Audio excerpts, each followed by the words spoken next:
का नाम लेकर है।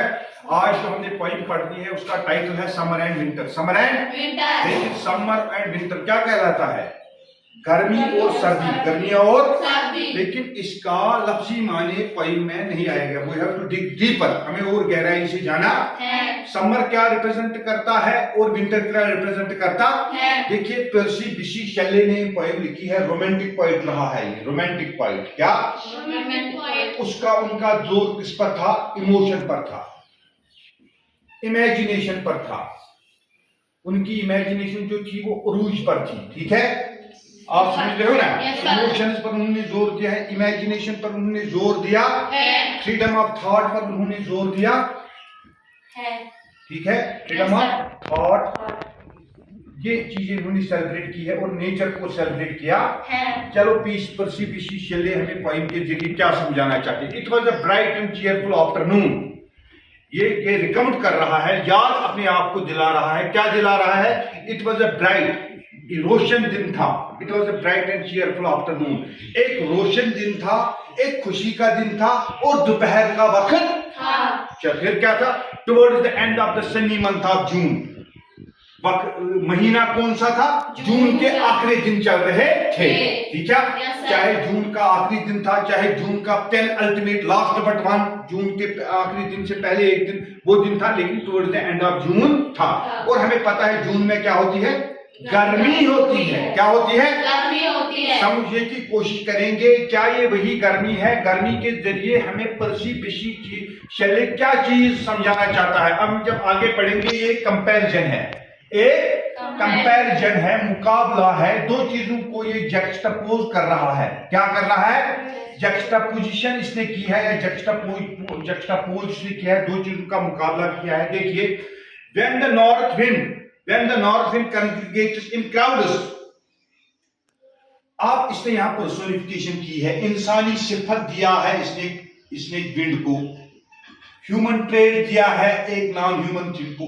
when the north wind congregates, ये जून के उन दिनों की बात ये कर रहा है जैसे लोग मिलने के लिए आ रहे हैं, इसी तरह नॉर्थ से, शुमाल से हवाएं, एक दूसरे हवाएं आ रही थी, जैसे इनको उस जगह मिलना था। ठीक है, मुसलसल हवाएं चल रही थी। फिर the floating mountains of the silver clouds, और साथ में ये विंड क्या ला रही थी? ये चांदी के रंग के बादल, पहाड़, उनको पहाड़ की शक्ल दे रही थी। चांदी के रंग के बादल को जमा करके उनका आसमान में एक पहाड़ बना रही थी। शाबाश। फिर फ्रॉम द होराइजन, अफक से, होराइजन किसको कहते हैं? दूर से जब हमें लगे, जब कोई नजर दूर होगी, दूर दूर तक एम्प्टी होगा, हमें लग रहा है कि जैसे एक इल्यूजन है, ये जमीन आसमान वहां पर मिल रही है। फ्रॉम द होराइजन, अफाक से, इटर्निटी से, from the horizon and the stainless के, दूर से ये नॉर्थ से ला रही थी, और आसमान जो था वो पूरा बेदार। Because silver clouds do not signify rain, silver clouds का मतलब रेन नहीं होता है। ठीक है, तो आसमान जो था वो पूरा नीला था, बेदार था। लेकिन आज अब देखिए, open beyond them like eternity, जब तक, जहां तक शायर की नजर जा रही थी, जहां तक नजर जा रही थी वहां पर तक नीला ही नीला आसमान था। ठीक है, लामहदूद था ये आसमान, आसमान तो लामहदूद है ही। फिर ये क्या बता रहा है? All things rejoice beneath the sun, ये बात बड़ी अहम है। All things open beyond light and eternity. जब इसने लाइट का इस्तेमाल किया, क्या है? सिमिली है कि नहीं? सिमिली है। अच्छा, फिर यहां पर ये इस बात में ये सबसे बड़ी बात अहम है। All things rejoice beneath the sun, जितनी भी चीजें आसमान के तले है, बायोटिक और एबायोटिक, उस वक्त जून के उन दिनों में जब हवाएं आ रही थी शुमाल से, जब चांदी के बादल जमा हो रहे थे पहाड़ों की मानद आसमान में, जब गर्मी का दिन था, जब उजाले का दिन था, जब चेयरफुल दिन था, खुशी का दिन था। All things rejoice beneath the sun, जितने भी चीजें अल्लाह ने जमीन पर बनाई है, जितने भी चीजें जमीन में थी, वो सब के सब खुश थे, सब के सब मशगूल थे, सब के सब तरक्की में लगे थे। क्या कर रहे थे? मिसाल उसने दी है द आप एक घास की मिसाल लीजिए। घास उग रही है, घास भी तरक्की में थी, घास भी, जितने प्लांट्स है वो बड़े हो रहे थे। फिर द रिवर, दरिया अरूज पर था, दरिया में दरिया पानी से भरा हुआ और क्या था? एंड द कॉर्न फील्ड्स, मक्की के खेत पक रहे, मक्की के खेत पक रहे। ये दूसरी बात है, हर कोई चीज तरक्की में लगा है। फिर एंड द रीड्स, सरकंड, वो जो घास पानी इन वाटर बॉडीज के किनारे पर उगती है, सरकंड कहलाती है। रीड्स ऊंची घास होती है, वो महक रही है, वो बड़ी हो रही है, सब के सब चीज खुश है। फिर द विलो लीव्स, बेद के पत्ते, बेद के पत्ते, that glance in the light breeze, that glance जो कि घूम रहे हैं किसमें?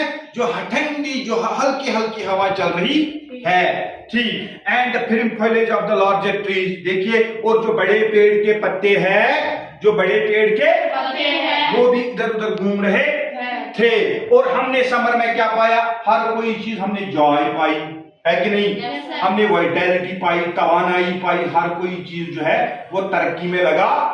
हमने हैप्पीनेस पाई, हमने हर किसी चीज की यहाँ पर प्रोग्रेस और प्रॉस्पेरिटी पाई, है कि नहीं? है कि नहीं? और हमने क्या देखा? चारों तरफ जो था हर कोई अपने काम में लगा हुआ, एक पीस भी हमने देखा। ये चीजें हमने नुमाया समर में देखी। समर इसके लिए शायद के लिए रिप्रेजेंट करता है। ये जिंदगी का एक साइड है, जब हम खुश होते हैं, जब हम अपनी जवानी के उरूज में होते हैं, या जब हमारी जिंदगी का वो फेज होता है, हम मुकम्मल तौर पर खुश होते हैं, आगे बढ़ते हैं, ठीक है, हमारी सेहत ठीक होती है, हमारी एक फाइनेंशियल स्टेबिलिटी ठीक होती है, ये भी एक उसका रुख है। तो समर रिप्रेजेंट करता है जॉय को, खुशी को, तवानाई को, प्रॉस्पेरिटी को, तरक्की को, ग्रोथ को ये रिप्रेजेंट कर रहा है। हर कोई चीज आगे बढ़ रहा है, दरिया पानी से भरा हुआ है, घास उग रही है, खेत, मक्की के खेत पक रहे। अब देखिए, अब उसने कंपैरिजन किया है इसको विंटर को। देखिए विंटर क्या रिप्रेजेंट कर रहा है। It was a winter such as when birds died. अब उसको याद आ रहा है सर्द तरीन एक दिन, सर्द तरीन एक, अब सर्दी का दिन था, उतनी सर्दी थी when birds die in the deep forest, जब जंगल के जब गहरे जंगल में सर्दी की वजह से परिंदे मर जाते, जब परिंदे मर जाते हैं, जब शदीद सर्दी पड़ जाती है, जब बर्फबारी होती है, तो जो घने जंगलों में, जंगल के अंदर डीप फॉरेस्ट में जो परिंदे होते हैं, वो सर्दी की वजह से या बर्फ की वजह से मर जाते। अभी समर में ये परिंदे खुश थे, अभी समर में इनके बच्चे हो रहे थे, अंडे दे रहे, अभी विंटर में इनकी मौत हो रही।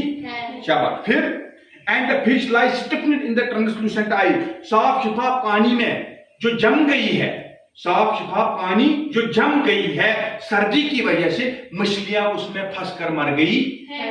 अभी मछलियां समर में खुश थी, लेकिन विंटर में इनकी मौत हो रही है। फिर अच्छा, which makes even the mud and slime of the warm lakes, देखिए जो झील कीचड़ से भरे होती है, which makes even the mud, जब सर्दी ज्यादा बढ़ जाती है, जो झील के नीचे, दरिया के नीचे या झील के नीचे, तालाब के नीचे जो ये मिट्टी होती है, कीचड़ होती है, वो भी जम जाती है, जम जाती clod as hard as brick, इतनी जम जाती है, जमकर इतनी सख्त हो जाती है जैसे एक ब्रिक हो, जैसे एक पकी हुई ईंट। तो उस क्या हो, मछलियों की क्या होती है? एक्वेटिक लाइफ क्या आ जाती है? ट्रबल में आ जाती है। जो पानी की जिंदगी है, उनकी क्या, उनकी गिनती शुरू होती है मरने की, जवाल की। शाबाश। फिर and when among their children comfortable man, ये उस वक्त का, वो सर्दी का वक्त याद कर रहा है, जब कंफर्टेबल मैन, जो लोग फाइनेंशियली स्टेबल है, जो लोग आबाद है, जो रिच पीपल है, जब वो अपने बच्चों को कमरे में जमा करके बुखारी के नीचे उनको कंफर्टेबल फील करा रहे। लेकिन देखो, even when among the children comfortable man gather among great fire, जब वो बुखारी जलाते हैं, ठीक है, बुखारी जलाते हैं अपने बच्चों को क्या, वार्म करने के लिए, उनको गर्म रखने के लिए, and yet they feel cold, और उनको बच्चों को फिर से गर्मी में बैठकर भी वो सर्दी महसूस कर रहे हैं। फिर क्या है, alas for the homeless beggar old, इसी सर्दी में एक बेगर भिखारियों को भी रहना पड़ता है, न वो भीख मांग सकते हैं, न उनके सर पर छत है। तो यहाँ पर इसने इनइक्वालिटी दिखाई है, नाबराबरी, जो लोगों में, जो समाज में नाबराबरी है। अब विंटर क्या रिप्रेजेंट करता है? अगर ये जॉय करता है, विंटर सॉरो करता है। अगर ये वाइटलिटी करता है, ये लैक ऑफ एनर्जी दिखाता है। ठीक है, किसी चीज में एनर्जी नहीं होती है। अगर ये प्रॉस्पेरिटी दिखाता है, ये डिके दिखाता है या डिक्लाइन दिखाता है। अगर ये ग्रोथ दिखाता है तो ये डिके दिखाता है। अगर तो सर्दी इसी तरह गम का फेज है, दुख का फेज है। जब हर कोई, जब जमीन प्रोडक्शन देना बंद करती है, पेड़ों पर पत्ते तक नहीं रहते हैं, हर कोई चीज जस्तजू में होती, हर किसी, ये सर्दी एक जंजीर की तरह है जो लग जाती है अर्थ को भी, और जो लिविंग थिंग्स है उनको भी ये जंजीर लग जाती है। कोई तरक्की नहीं होती, कोई खुशी उन दिनों नहीं होती, कोई आगे नहीं बढ़ सकता है। तो ये जिंदगी के दो फेज को इन्होंने मिलाया है। दोनों फेजों को हिम्मत के साथ फेस करना है और पेशेंस के साथ फेस करना है। Let us call it a day for today. Thank you. अस्सलाम वालेकुम।